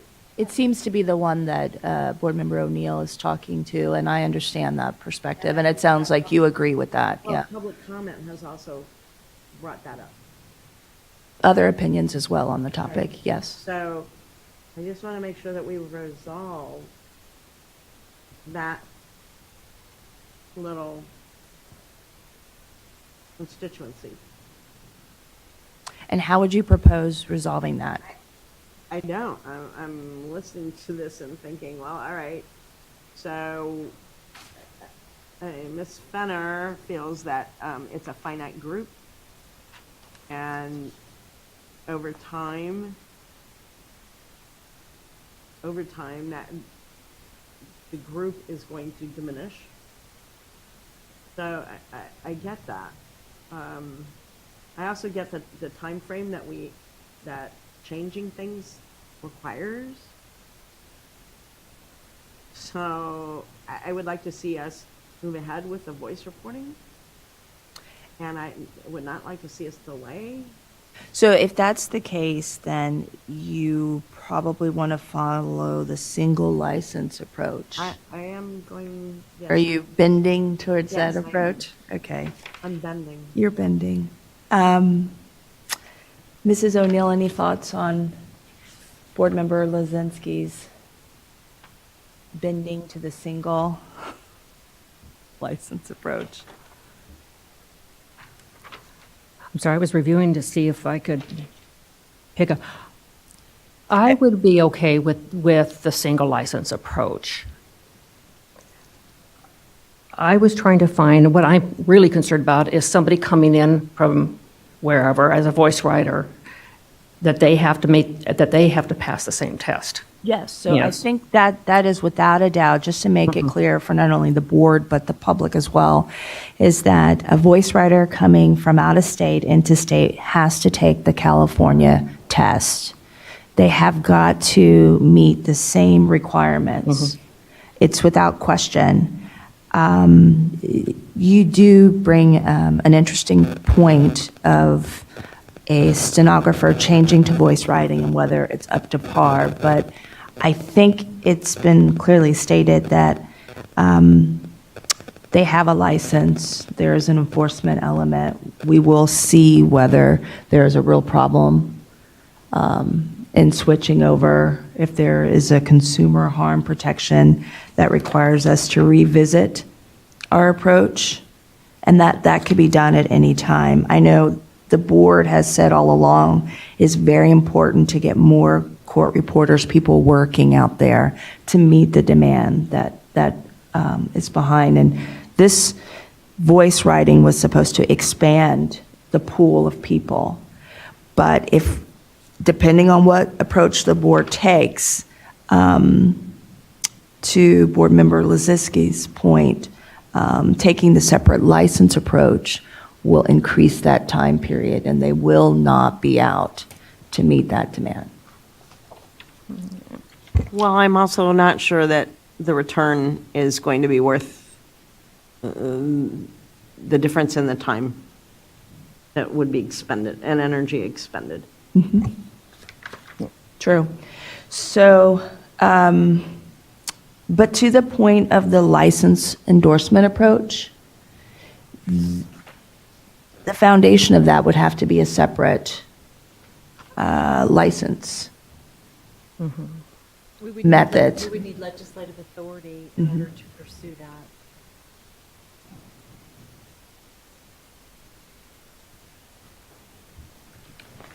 And I want to be clear, I'm not trying to rush folks who are not capable to do the job by not slowing the process and taking the license endorsement approach or the separate license approach. I just don't think we accomplish what we need. Like, the totality of everything is better done in the single license approach, in my mind. Yeah, in thinking about it and sort of echoing what Elizabeth said, I think the issue with a machine writer going to voice writing is going to be somewhat minuscule compared to voice writers wanting to work in California. And so I'm okay with the single license approach. And that's all we're being asked for. In other words, How to move forward right now. Yes. We're not locking things in forevermore. yes. Any more than we are on any other decision that the board makes. It's just, we need information on how to move forward right now with the situation it is right now. Okay, so in essence, the approach is that it's understood that a voice writer coming in would take the same test as a machine writer. It's just not, it's going to just be a license, the same license, no matter what the methodology. Okay. So the potential actions, just to remind everyone, is making no change to the law, change the statutes to test and certify voice writers separately, or just clarify changes to the Practice Act, correct? And if we pick the single license approach, that's a clarification, change to the Practice Act, if we do the endorsement aspect, or no change. We would probably go through and, because there are places where it specifically says stenographic, and even though the voice writing software can translate them into stenographic notes, that's not really helpful. It's a workaround to be compliant with the law, but it's not really the intent of it. So I think it would be worth the time that Ms. Bond and I would have to put in to go through the laws and make it clear that, for instance, if the board is taking action on a voice writer, that we want their voice writing file, not their stenographic note file that was artificially created as a byproduct of their English translation. And it may not be quite like that, but that's kind of a broad understanding of what I have of how it works. But we would want to make it more specific, more relevant, I guess. So regardless then of the single license approach, we want to take steps to clarify the language so that it captures not only stenographic, but also voice writers, and it's not confusing. It's the short of what you just said, yeah. Okay. Okay. So I don't hear that we want to change the statutes to test and certify voice writers separately, correct? Correct. Okay. I also hear that we do want to change the law because we would like the voice writers to begin practicing after they pass the test, correct? Correct. They already can. They already can. By virtue of the software that will translate it into stenographic notes. So every place in the law that it says stenographic notes, the voice writers create stenographic notes. They just don't use the stenographic machine to create those notes. And so I think that there are clarifications in the law that can be made to make that less cumbersome and more effective for the board to do their enforcement. So to that end, the potential action that we would do is C3 here, C, clarifying changes to the Practice Act under a single license approach. I'm trying to narrow us down here. Sounds like that's where you've come to. That's what I'm hearing from the rest of the board. Are there any additional public comments on this item? Yes. Hi, welcome. Diane Freeman. Repeat your name. Deposition Reporters Association also. I just had one clarification. I'm hearing you saying that they translate their voice into steno? Is that what you said? It translates from voice to English, from English to steno. Oh, I didn't, I thought when Tori Pittman said that it just made a WAV file. So it. Their voice recording records as a WAV file. Mhm. There are real-time writers that are using Dragon Speak or some version of that where it's translating instantly to English, just like our real-time does. Also can create a stenographic file. Wow. Oh, okay. I just wanted clarification because I didn't know that. Thank you. Thank you. Diane, I think there's a demo of that on the National Voice Writers Association's website. Thank you. Any other public comments? Okay. Okay, so then that brings us back to what appears could be a motion in that we're saying a single license approach with clarifying changes to the Practice Act. And just for the board's clarification, I don't think we have to wait to do one without the other. So because of the current state of the software and the ability to create those stenographic notes, I believe that as soon as, if this is the approach that the board finally votes on and goes with, implementation-wise, I think that as soon as we could, if it's not a separate license, we could start right away with the licensing, basically, is where I'm going with that. And right away means the very next test. Yes. Voice writers could sit. Yes. And then from this point forward, Ms. Bond and I would know that on our to-do list is to go through and see what changes that we would recommend for the legislature. And we would work with legislative staff on whether the nature of those changes are controversial or not. If we're going to try for sunset review, or even if the time involved in that review process is going to put it without that anyway, and we'll have to do something next year, next legislative session. Okay. So, Ms. Fenner, I have a side question. So, assuming that we move forward, how are the voice writing people notified that they can sit the next exam? Or in future, or whatever? Right, so I would be working with the National Voice Writing Association so that they would get it out to their members as excuse me, as well as they have offered technical assistance for our tests, since we don't know what cheating looks like for voice writers, for instance. They have offered to send some testing experts out to us to train us to know what to look for, how to grade, things, the nuts and bolts of it. That's excellent. Yes. That- They have been very kind with their time. Okay. I have a quick question. Oh, absolutely. So we're talking about testing voice writers, but what I'm hearing being said is that since there's no designation between the two, even before you start testing, people who are currently licensed as CSRs could begin practicing as voice writers. Yes. Yes. Be effective as of this meeting? Or is there a date? No, it already is. I guess they could put it in as an effective date. Well, what were you, you said something. So technically, that already is the case. That is the case under your law. That is the case now.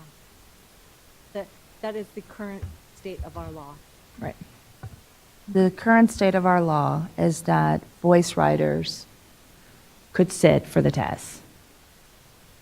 But I think that what Ms. Bruning is saying is that Ms. O'Neill tomorrow could go out and record a proceeding with voice writing. Because she has a license and she's already sat for the test. Exactly. Yes.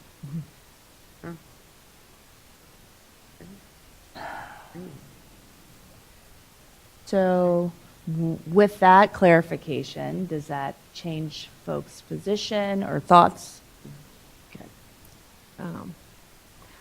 No, I think, well, yes, but I think we should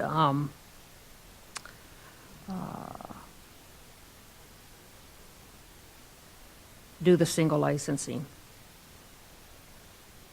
as it reflected in what I called number one choice. So the single license approach. Mm-hmm. That's not very articulate. Yeah, is that a motion? Yes. Could you reread your motion back to her? State your motion once again. Yeah.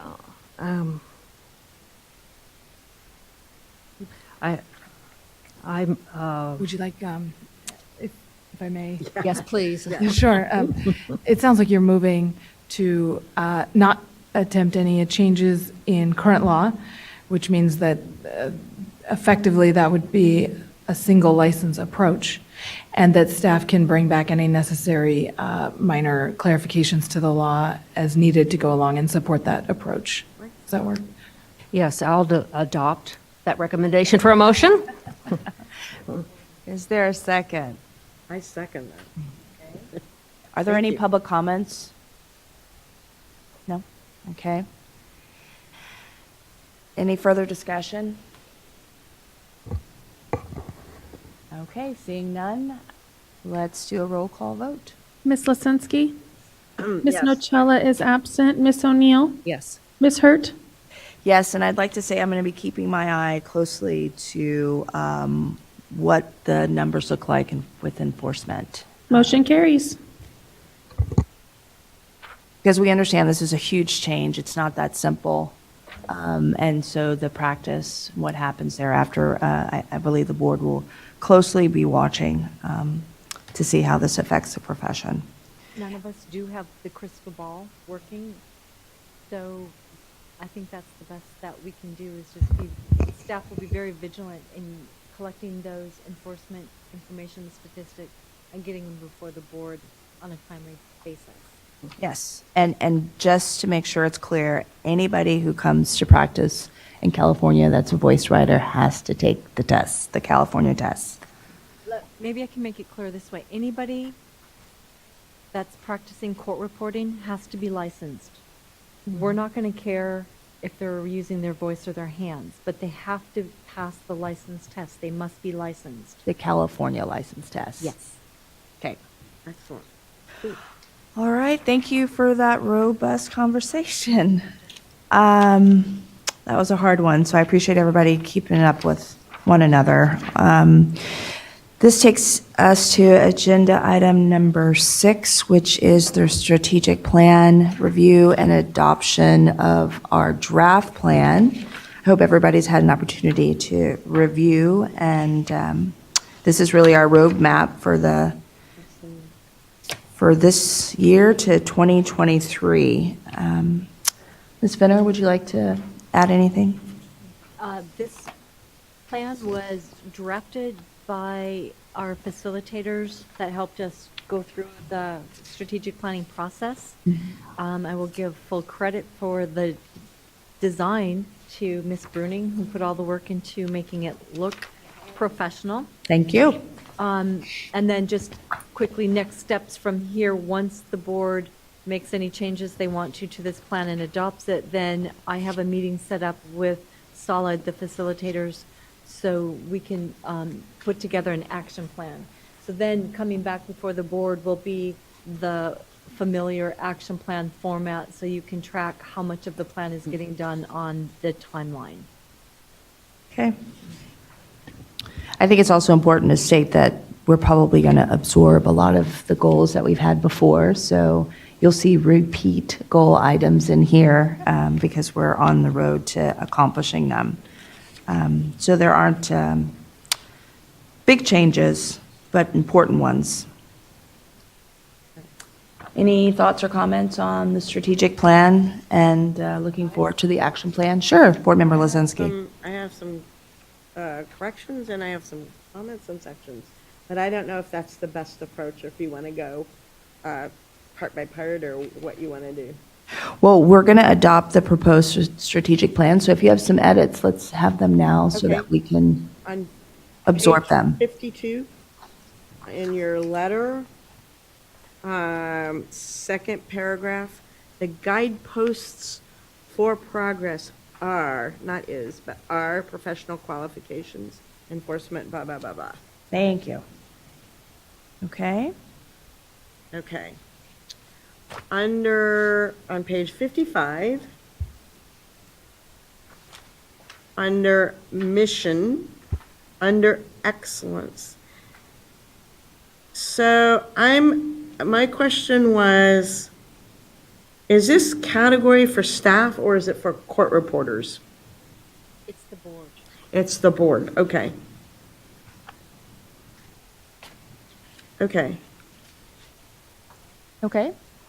I wanted that clarified, because in a sense, that could be what we strive for out in the broader community. Okay, and So it's then- our values as a board. Okay. And then on page 56, under strategic goals, goal number 2, enforcement. Seemed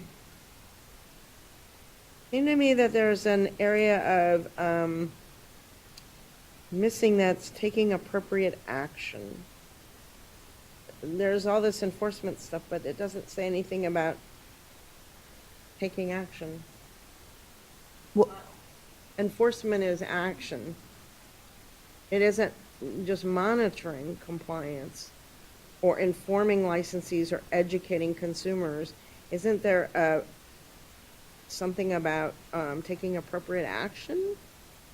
It does say when violations occur. I mean, I think it's part of existing law. It's what we have to do anyway. Okay, I just think it's not very, You want it to be more explicit? yes, I do. Oh. I don't know exactly what, but I think if we're saying enforcement is one of our goals, I think,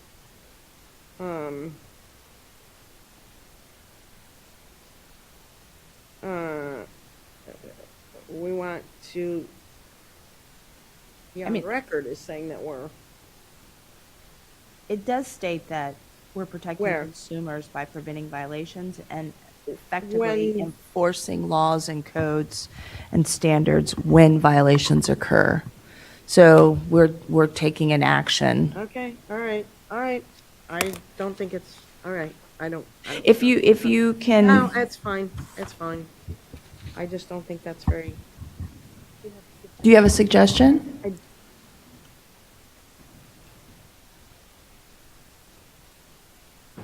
And you can think about it, we can come back.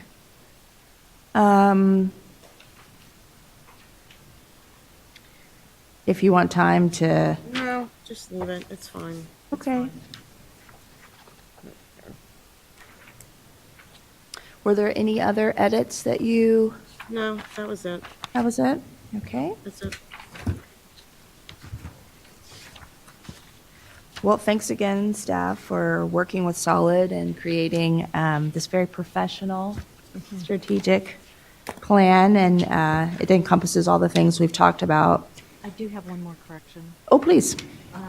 On page 53, Mm-hmm. that CSR board is a very, very old acronym. That should be CRB, the Court Reporters Board. Oh. So I'll just make Okay. that change.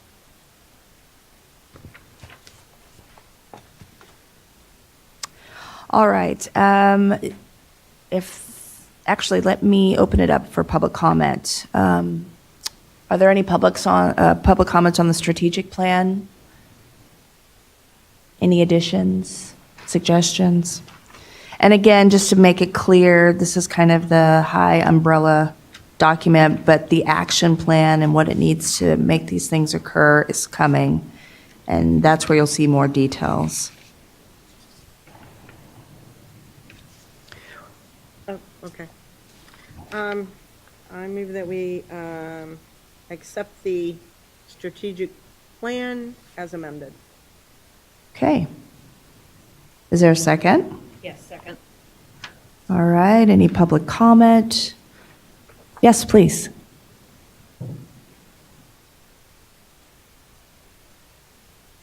Candy Walden. I didn't see in there, and I'm not sure if there's any foreseeable action regarding certifying cart captioners by the board in your overall strategic plan going forward. So that wasn't part of that high of a level. These are like higher level goals. Okay. So then what comes next is staff will meet with the facilitators and we'll turn those into individual steps for action goals, so to speak. I'm using all the terminology wrong. I'm sure that the facilitators are like, no, those are different words that mean something. But basically, we're going to take the big concept and put them into goals that we can track on an action plan. So you should be able to see that type of thing on the at the next board. Okay, perfect. And so you're on record too as stating that that's important to you, and so we all hear that. Thank you. Thank you. Yes. Okay, so we've heard from the public. Any further discussion? If not, then let's do a roll call vote, please. Ms. Lisinski? Yes. Ms. Nocella is absent. Ms. O'Neill? Yes. Ms. Hurt? Yes. Motion carries. Okay, so that is bringing us towards the end of this meeting with future meeting dates, agenda item number 7.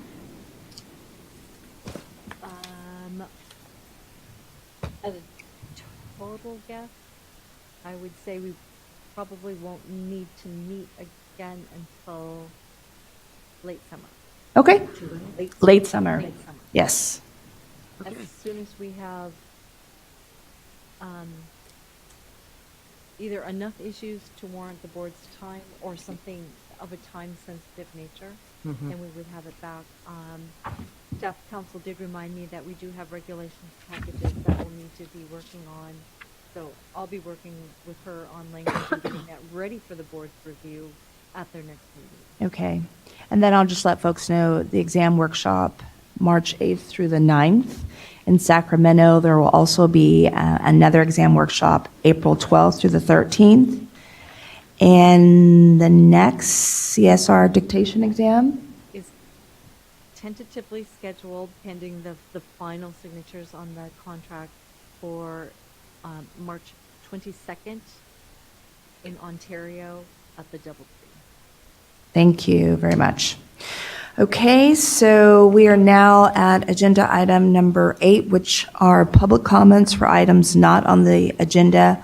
Public members are encouraged to provide their name and organization. We will not, as a board, be able to discuss or take any action on any item raised during this public comment section. except to decide whether to place it on the next agenda or future meeting. Do we have any public comments not on the agenda? Okay.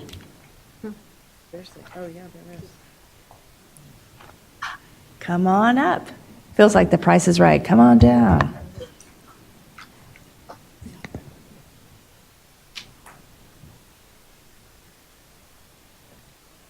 Tony Pallone again for Deposition Reporters Association. I just wanted to mention to the board or bring up the subject of the Moose case decision that I know you're aware of.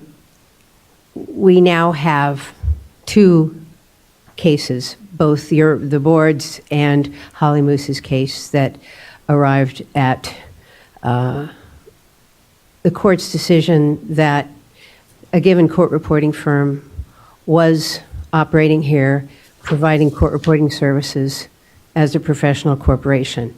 But as a foreign professional corporation, they have no legal authority to be here per California law, and yet they continue to operate here.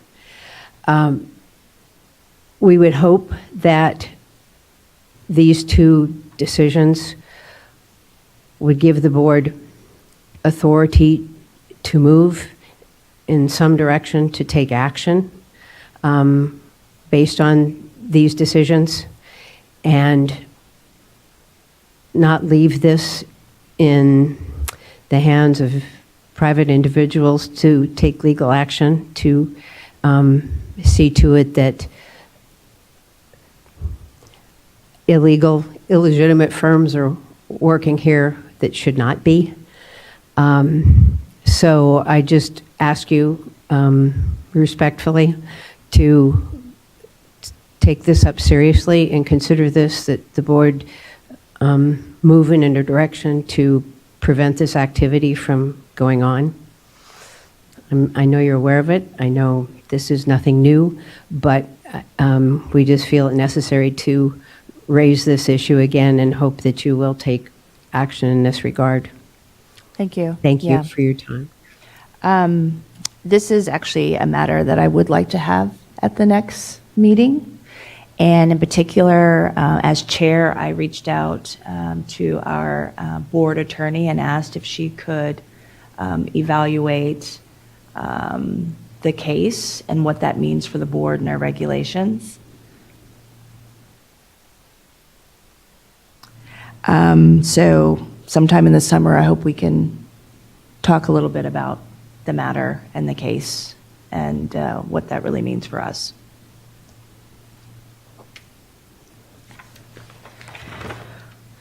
Any other public comments? Nope. Okay. We are now at agenda item 9, which is closed session. Do we have a closed session? We have no items for closed session. Okay. So then, adjourn. Meeting adjourned.